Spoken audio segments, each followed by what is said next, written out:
Hoy vamos a meditar en quién es el Mesías como rey ungido, como rey Mesías o Cristo. Dice así la palabra del Señor. ¿Por qué se rebelan los pueblos? ¿Por qué conspiran las naciones?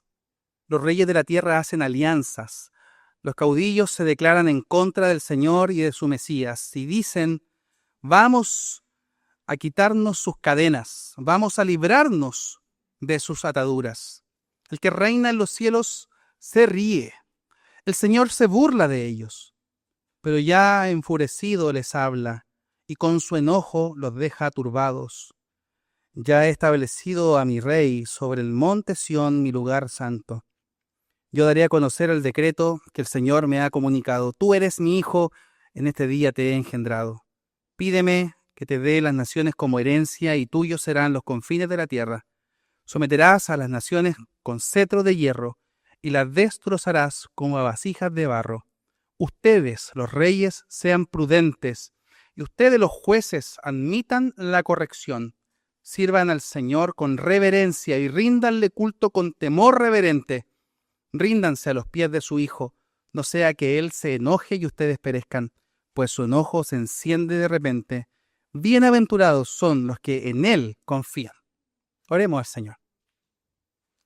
Gracias, Señor, te damos en esta hora por leer tu palabra y disponernos a oírla, a oír la meditación, a oír, Señor, tu voz para nosotros. En esta hora, Señor, nos humillamos ante ti, nos humillamos ante tu autoridad, ante tu señorío y ante, Señor, tu palabra revelada. Señor, yo te ruego que tú hoy transformes nuestras mentes, renueves nuestros corazones y nos cautives para ser de ti, para ser tuyos. Que transformes, Señor, nuestro carácter, que moldees nuestro corazón en lo más profundo del ser. Que todo aquello que amerita corrección, tú lo corrijas, Señor. Que mientras que se predica fielmente tu palabra, tú, Señor, nos guíes como tu pueblo en este peregrinaje hacia esa patria celestial. Señor, como una iglesia victoriosa, como esa iglesia triunfante, pero mientras estamos militando como iglesia militante, humillada delante de ti, reconociendo que no tenemos toda la razón, sino que tu palabra la tiene. Ayúdanos, Señor, como tu palabra lo indica ahora en la lectura, a admitir corrección. Si nuestros corazones están en otra dirección, Señor, vuélvenos a ti. Ayúdanos, Señor, a ser humildes para ti, conforme a tu corazón. Señor, gracias te damos por leer tu palabra, encontrar el Evangelio ahí en los Salmos y cómo tú, Señor, te muestras de manera poderosa en el Antiguo Testamento. Oramos con gratitud en nuestro corazón, en el nombre de Jesús. Amén. Amén. Hermanos, estamos a 6 de abril y nuestro país está pronto a tomar una dirección en torno a elecciones desde la esfera política, ¿no? Vivimos en un tiempo donde esas pasiones políticas salen a la luz con una intensidad que a veces parece desbordar, porque hay un corazón apasionado de allá y de acá, de los del Tanganyika y del Tangaraná, como dicen por ahí, ¿no? Y vemos también cómo no solo los políticos, sino también los que votan se ven envueltos en un clima cargado de tensión y de ansiedad, ¿no? Un clima efusivo para defender sus candidatos. Un ambiente impregnado de miedo colectivo, que es lo que viene, que es lo que no viene, con ideales que están a flor de piel y que nos lleva a preguntarnos, ¿no? ¿Qué es lo que realmente está en juego en las futuras elecciones? Porque la política y otras esferas de la vida se han convertido en una suerte de campo de batalla y en medio de todo esto, esas emociones humanas se intensifican de manera desmesurada. Bueno, el clima actual, cargado de frustración, de rabia por estos sinsabores que han acontecido en la esfera política, parece desafiar la paz de la nación. Estos escándalos, ¿no?, que uno y otro día tenemos en las noticias, ya parece ni siquiera ser novedad. Los políticos luchan por el poder, mientras que los medios de comunicación, con un constante flujo de información que siempre es polarizada, nos alimentan a más y más ira, delincuencia desbordada, etcétera y etcétera. Bueno, es en este escenario donde la desesperación crece, especialmente cuando pensamos que los resultados en las urnas pueden ser no alineados con lo que nosotros queremos, con lo que nosotros pensamos de un bien común de un país. ¿Será este un signo de la providencia del Señor? ¿Será un signo de la justicia de Dios para nuestra nación? ¿Qué lugar ocupa la soberanía del Señor en todo esto lo que está pasando? Hermanos, ¿será que Dios está al tanto de lo que pasa o está desentendido en la esfera de arriba sin tener disposición a oír el clamor de un pueblo, de una nación? ¿Estará Dios al tanto de la inestabilidad política que hay en nuestro país? ¿Se preocupa por su pueblo, de su pueblo santo, en medio de toda esta confusión que hay? Bueno, hermanos, la política, por supuesto, tiene su importancia y no cabe duda que los cristianos deben participar activamente en ella, votando, siendo responsables con eso, pagando los impuestos que correspondan, ejerciendo esa responsabilidad cívica, esa responsabilidad como ciudadanos. Sin embargo, sabemos que la política no es lo último, no es lo más grande. A pesar de que los tiempos electorales pueden inquietarnos, pueden llenarnos de ansiedad por la forma en que está procediendo el país y su liderazgo, debemos recordar que como discípulos de Jesús, nuestra esperanza no debe estar anclada en los resultados humanos, sino en la soberanía del Rey ungido eterno, el Señor y Salvador Jesucristo. Y hoy al meditar en este Salmo 2, nos encontramos con una visión profunda, pero también reconfortante. El Mesías como el Rey ungido para gobernar todo cuanto existe. Este Salmo, aunque escrito en un contexto diferente, nos recuerda que a pesar de toda tensión política, a pesar de la ansiedad nacional, humana, hay un rey que está sentado en el trono y que no comparte su soberanía ni su reino con nadie. A pesar de todo lo que hay, su soberanía, su reino, su dominio, no está en confusión, no está en discusión. Este rey ha establecido por Dios, ha sido establecido por el Señor y su reinado es seguro, es eterno, es inmutable, porque esa es su naturaleza. Nuestro Dios es, nuestro signo de fe, la pregunta 4 del Catecismo Menor. Dios es un espíritu infinito, eterno e inmutable. Y ese Rey soberano es infinito, es eterno, inmutable. En todo, en su sabiduría, poder, santidad, bondad, justicia, verdad, en toda su naturaleza, nuestro Dios no cambia. Y eso a usted y a mí nos produce seguridad. Nos produce disociarnos de esa ansiedad colectiva que hay en nuestra nación. Nos ayuda a dar pasos seguros y no inciertos. En el Salmo 2 es conocido como un salmo real, porque nos llama a pensar en ese rey. Pero no en el rey David, no en el rey Salomón, ni en los que vendrán después, menos en Saúl, sino en el rey eterno. Este de que leíamos hace un rato en la epístola a los Hebreos, de este rey conforme al sacerdocio de Melquisedec, este rey de justicia o este rey de paz. Y de una manera profunda como el rey Mesías, el ungido para traer salvación y gobierno sobre todo. El contexto histórico refleja rebelión de naciones contra su Dios. Rebelión de los de Babilonia, rebelión de los de Asiria, rebelión desde los caldeos, como menciona el libro de Habacuc, rebelión de uno y de otro, que piensan que tienen el poder en sus manos, que piensan que tienen autoridad sobre las cosas, cuando la verdad es que el Señor se burla de ellos.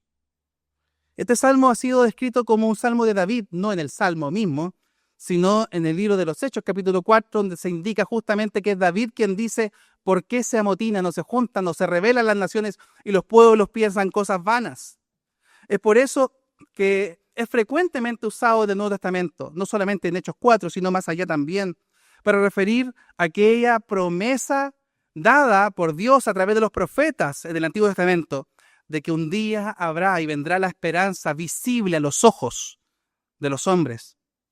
Ese Mesías, entonces, ese Señor, nuestro Señor Jesucristo, es presentado como un líder no solamente político nacional, sino como un rey ungido por Dios, con autoridad universal, con autoridad sobre todos los reinos, sobre todos los gobiernos, aún los más duros, aún los que creen que tengan todo el poder económico, político, social, histórico.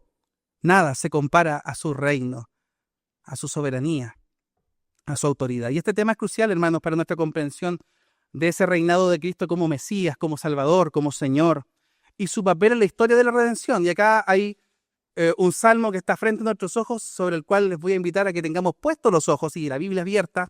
Vamos a recordar en primer lugar lo que significa esas naciones contra el rey, esa rebelión de las naciones contra el rey. Los primeros 3 versículos, si leen conmigo, dice: ¿por qué se rebelan los pueblos? 60, ¿por qué se amotinan los pueblos, las naciones? ¿Por qué conspiran estas naciones? Los reyes de la tierra hacen alianzas. Los caudillos se declaran en contra del Señor y su Mesías y dicen, vamos a quitarnos sus cadenas, vamos a librarnos de las ataduras. Como diría el gran filósofo Nietzsche, ¿no? Dios ha muerto. Eso lo dijo Nietzsche, ¿no? Lo de que declara Dios es que Nietzsche murió. La diferencia es que todos saben dónde está la tumba de Nietzsche, nadie sabe dónde está la tumba del Señor Jesús. Bueno, se sabe, pero está vacía esa tumba porque Él resucitó. Gloria a Dios por eso. Esas naciones que piensan cosas vanas desde el punto de vista de la filosofía, desde el punto de vista de la política y también sobre todo de la religión, creen que tienen el poder sobre los pueblos, sobre las naciones. Piensan que su autoridad perdurará para siempre. Y si bien es cierto, son importantes en la historia, el imperio de Egipto cayó, el imperio de Nabucodonosor en Babilonia cayó, y así sucesivamente. Roma cayó. Acá nos muestra este texto entonces que las naciones se rebelan contra Dios. Pero esto refleja la naturaleza del corazón humano, la naturaleza de una humanidad caída que piensa que tiene control y poder sobre las cosas. Y lamentablemente usted y yo estamos muchas veces en esa esfera, creyendo tener control de las cosas, creyendo tener soberanía sobre las cosas que están a nuestro poder, tanto nuestros recursos, tanto nuestra autoridad como familia y también, hermanos, sobre nuestra posición en la sociedad, en la profesión que tenemos, en el oficio que Dios nos ha encomendado.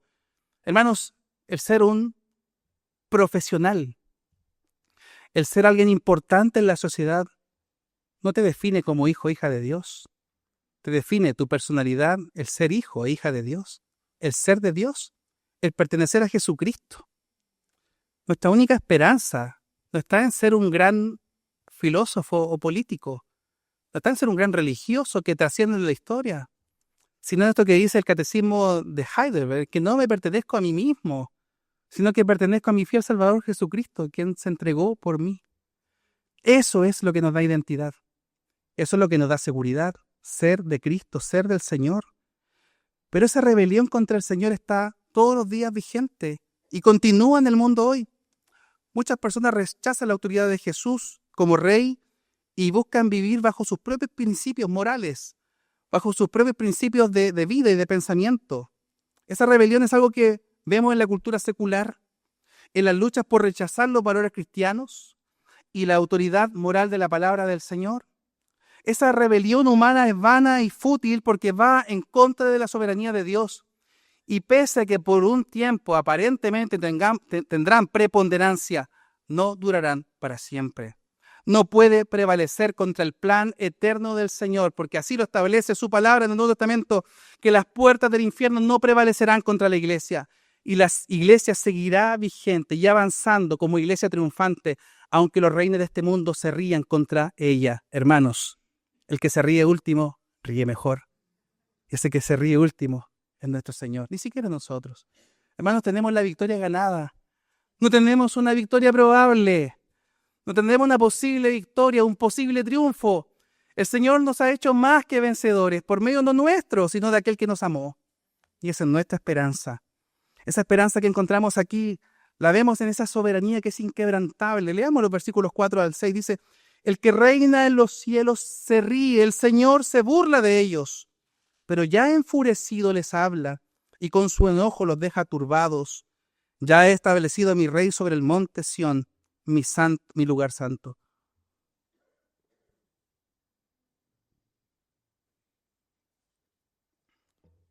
Cuando un rey grande, cuando un rey importante en el mundo, en la historia, le ha hecho la guerra a un rey pequeño, el rey pequeño va a temblar de pavor y de miedo por esa amenaza. Muchos que le hacen la guerra al Señor y a su ungido, creyendo que tienen poder, el Señor no se muere de miedo, no se come las uñas, ansioso por saber qué va a venir o el devenir.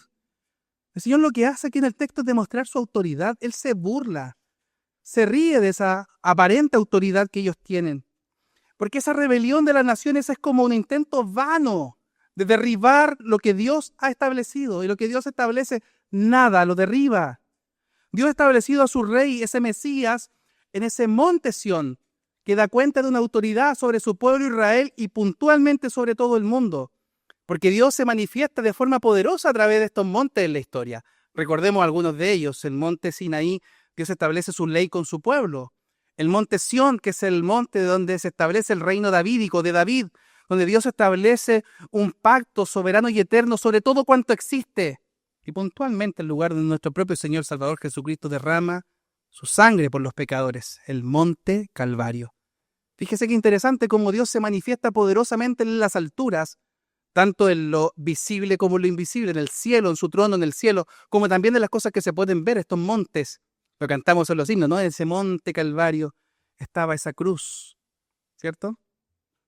El Señor es poderoso y establece su reino aquí en el Salmo a través de ese monte de Sión, que representa algo más allá del reinado de David. Representa el reino eterno del Señor. Y aunque conspiren contra Él, no prevalecerán contra Él. Es por eso que este Salmo no solamente apunta a esa relación de Dios con Israel, sino a la soberanía de Dios sobre las naciones y puntualmente a esa obra redentora de Cristo sobre no solamente Israel o los judíos, sino nosotros, quienes somos de otras nacionalidades, los gentiles, las etnias, los que están más allá de las fronteras de Israel. Porque nuestro Señor Jesús, al ascender al cielo, se sentó a la diestra de Dios Padre Todopoderoso y de donde reina Él con autoridad suprema y no superficial. Vemos entonces que este Señor Jesús, que se promete en este Salmo, es este Mesías prometido en la antigüedad. Y el versículo 7 lo demuestra con harto poder. Ven conmigo el versículo 7 hasta el 9. Yo daré a conocer el decreto que el Señor me ha comunicado. Tú eres mi hijo. En este día te he engendrado. Pídeme que te dé las naciones como herencia y tuyos serán los confines de la tierra. Someterás a las naciones como con cetros de hierro y las destrozarás como a vasijas de barro.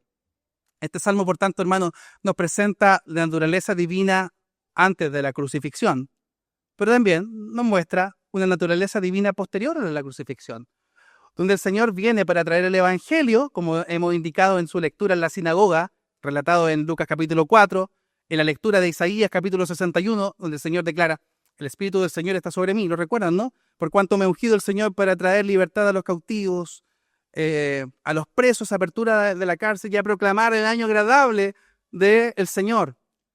¿Se acuerdan ustedes lo que dice la segunda parte del versículo 2 de Isaías 61? Probablemente no, pero lo vamos a recordar aquí. Dice: y el día de venganza del Señor nuestro. Qué interesante es que el Señor Jesús nos lee la segunda parte del versículo 2, y uno podrá decir: el Señor se le olvidó leerlo. O quizá cuando lo relató Lucas en el Evangelio, se le olvidó pegarlo ahí en el copy-page. Y usted sabrá que la Biblia no tiene nada casual. ¿Por qué razón el Señor Jesús no lee el día de venganza? Porque una vez que dice: hoy se ha cumplido esta profecía delante de ustedes, viene a manifestar esa primera parte de esa promesa. Él vendrá a traer libertad y evangelio y salvación para todos aquellos que se humillan delante de Él. No solo los judíos, sino los que están más allá de las fronteras de Israel. Pero hermanos, ese día de venganza vendrá. Y ese rey los desmenuzará. ¿Cuándo? Cuando se establezca esa segunda venida de Cristo. El Señor vendrá con su justicia y claramente desmenuzará a todos aquellos reyes y príncipes de este mundo que no se humillaron delante del Señor. Tanto de aquellos que son poderosos en la historia y gobernantes en la historia, como también aquellos que usted ve al día de hoy que no se humillan delante del Rey, delante del Señor. El hecho de que Cristo es Rey implica, hermanos, que nosotros como iglesia, como pueblo de Dios, debemos vivir bajo su gobierno. No solamente declarando y asintiendo con la cabeza: sí, Señor, sino también viviendo en obediencia a sus mandamientos, guardando el pacto que Él nos ha llamado a guardar.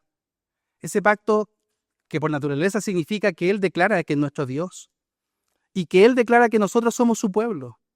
Y hermanos, que Él declara que está en medio nuestro. Él está en medio nuestro para consolarnos, como ahora en la muerte del pastor Eduardo. El Señor está en medio nuestro para corregirnos y guiarnos. Hermanos, el Señor está en medio de su pueblo. Lo estuvo en la antigüedad a través del tabernáculo, del templo de Jerusalén. Fíjese, estaba siempre el templo al medio de la nación, porque representa que el Señor está en medio de su pueblo. Él es fiel a su pacto, porque su pacto así lo declara: yo estoy en medio de ustedes, iglesia del Señor. Dios está aquí con nosotros para guiarnos, para corregirnos, para alentarnos, para consolarnos, para guiarnos a Él. Es por eso que nos ha llamado a obedecer sus mandamientos y su palabra y a proclamar su soberanía en todas las áreas del mundo, de la vida, pero también en nuestras propias vidas. Examina, oh Dios, nuestro corazón, que sea esa nuestra oración, que examine y que sondee lo más profundo de nuestros pensamientos para saber si estamos humillados delante de Él, si estamos reconociendo su autoridad. Y es por eso que esta llamada a la sumisión hasta el final, no solamente para los reyes y príncipes de este mundo, sino para aquellos que no ostentamos ese poder, pero que estamos aquí, que muchas veces somos más soberbios que esos reyes y príncipes. Dios te llamó a la humillación. Dios te llamó a ser humilde delante de Él. Dice el versículo 10, ustedes los reyes sean prudentes, ustedes los jueces admitan la corrección, sirvan al Señor con reverencia y ríndanle culto con temor reverente. Ríndanse a los pies de su Hijo, no sea que Él se enoje y ustedes perezcan, pues su enojo se enciende de repente. Bienaventurados son los que en Él confían. Quienes ilustran a Jesús como un líder religioso buena onda no han leído el texto bíblico. Nuestro Dios es amor, pero también es fuego consumidor. Nuestro Dios trae misericordia y gracia, pero también trae justicia. Y Él no da por inocente al que tome su nombre en vano o a quien no se humille delante de Él. Les traigo una noticia. Te ha leído Juan 3:16. Porque de tal manera amó Dios al mundo, que dio a su único Hijo, para que todo aquel que en Él cree no se pierda, mas tenga vida eterna. Y recuerde, no envió Dios a su Hijo al mundo para condenarlo, sino para que el mundo sea salvo por Él.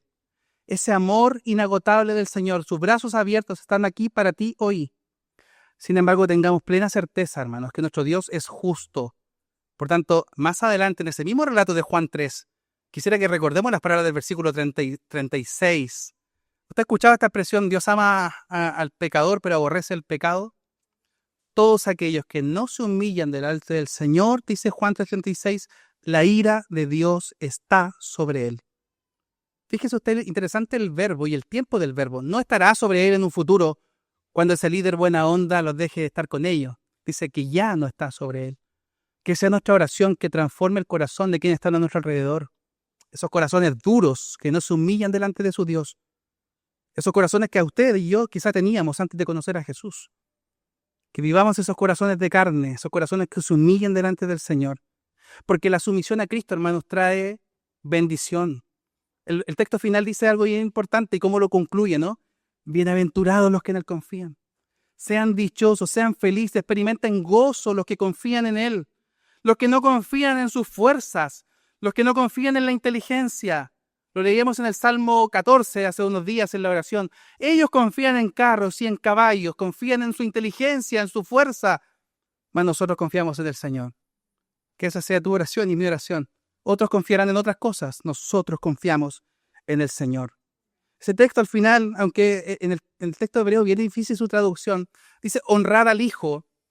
No obstante, si uno hace una traducción literal, podría leer literalmente, besen al Hijo. Es como decir, besen sus pies, que puede traducirse de una manera bien profunda. Hermanos, humíllense hasta las rodillas. Inclínense ante su autoridad. Bésenle los pies, dice literalmente la NBI. El llamado a confiar en Él, hermanos, es una exhortación para que vivamos nosotros como iglesia del Señor, no en rebelión, sino en obediencia y fe, sabiendo que solamente bajo su autoridad y su reino encontraremos la verdadera paz y la verdadera seguridad. Una mala noticia, hermanos, que los reinos de este mundo, el liderazgo que viene en la política, por más afín que sea con tu percepción, no traerá la paz y la justicia que el Señor Jesús trae, con su justicia y su paz. No pongamos nuestra esperanza en el futuro gobierno, en el pensamiento económico, en las cosas que orienten la economía en nuestro país. Vivamos y trabajemos como buenos ciudadanos, como Dios nos ha llamado a hacer, pagando los impuestos, dando al César lo que es del César, pero humillándonos delante del Señor. No solamente en lo económico, sino de lo profundo del corazón, dando a Dios lo que es de Dios. Es por eso, hermanos, que aquí vemos a Jesús como ese verdadero Rey y tenemos que confirmar también que nuestra felicidad no depende de lo que el mundo ofrece, sino de la soberanía del Señor. Es por eso que debemos humillarnos, hermanos, para aplicar esto a nuestro propio corazón y para pensar y vivir en tres áreas que me parece significativo destacar. En primer lugar, humillarnos delante del Señor en nuestra relación familiar, que muchas veces es lamentable, ¿no? que podemos caer en la tentación de pensar que nuestro gozo verdadero lo encontramos en el bienestar familiar. Qué bueno es que usted está en paz con su familia, pero la verdad de las cosas es que poner la expectativa a veces en que el gozo lo encontraremos ahí es poco realista, porque esa gente que usted ve y que tanto ama va a perecer y va a pasar, y que Dios nos ayude a estar preparados para cuando eso ocurra. Hermanos, tu bienestar no está en ser un padre o un hijo o un hermano. Tu bienestar está en ser un hijo de Dios y que repercute en tu vida como hijo, padre, hermano, esposo, esposa. En esa relación con la familia, entonces debemos humillarnos delante del Señor, reconociendo que Él es el que da la familia y no nosotros. No son nuestras autoridades familiares, no nuestras decisiones propiamente tal, sino la autoridad del Señor en la familia. Cuando el Señor está en el hogar, ahí hay una familia feliz. Es por eso que el Salmo que indica que es bienaventurado, el Salmo 128, el que teme a Jehová, el que anda en sus caminos, porque cuando venga toda la aflicción, cuando comieres del trabajo, vas a ser bienaventurado, porque tu mujer será como ese vid que lleva frutos, y tus hijos van a ser como esa planta de olivo alrededor de tu mesa. Es bienaventurado el hombre y la mujer y la familia que se humilla delante de su Dios y que no pone su esperanza en esa típica relación de papá, mamá y hermanos. Gloria a Dios por eso, cuando esa familia se humilla delante del Señor. Donde los valores familiares están trastocados en nuestra sociedad, es bueno reconocer que la autoridad familiar en nuestra vida, del papá o de la mamá, le pertenecen al Señor Jesús.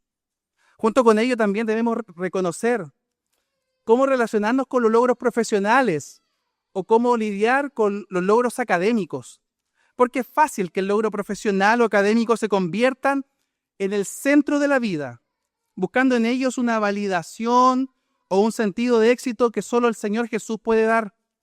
Nos esforzamos por alcanzar una meta, escalar una posición en el trabajo, un ascenso laboral, como que si de eso dependiera nuestra felicidad, o como que si eso nos definiera como personas.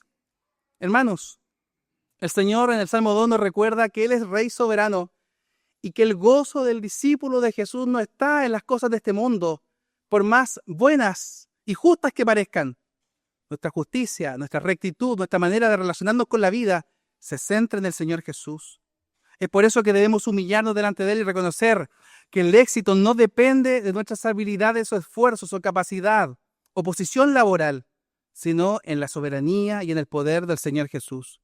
Al recordar que el Señor Jesús es Rey, entonces, sobre todo, podemos trabajar con diligencia, ser responsables de nuestros estudios con excelencia, pero sin permitir que nuestra felicidad o gozo dependa de eso.